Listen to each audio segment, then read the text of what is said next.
ತರೀಕೆರೆಯಿಂದ 18 kilometre, 4.5 ಎಕರೆ ಜಮೀನು, ನೀರಾವರಿ ಜಮೀನು ನೋಡ್ರಿ. ಪಕ್ಕದಲ್ಲೆಲ್ಲ ಮೆಕ್ಕೆಜೋಳ ಹಾಕಿದ್ದಾರೆ.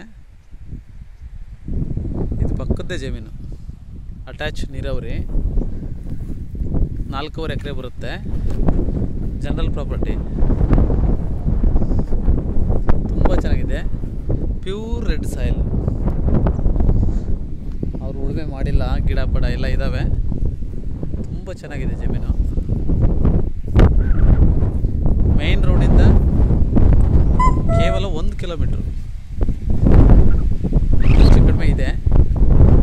ತುಂಬ ಚೆನ್ನಾಗಿದೆ ಪ್ರಾಪರ್ಟಿ ಮಾತ್ರ. ರೆಡ್ ಸಾಯಿಲ್, ಸ್ವಲ್ಪ ಗಿಡ ಬೆಳೆದಿದೆ.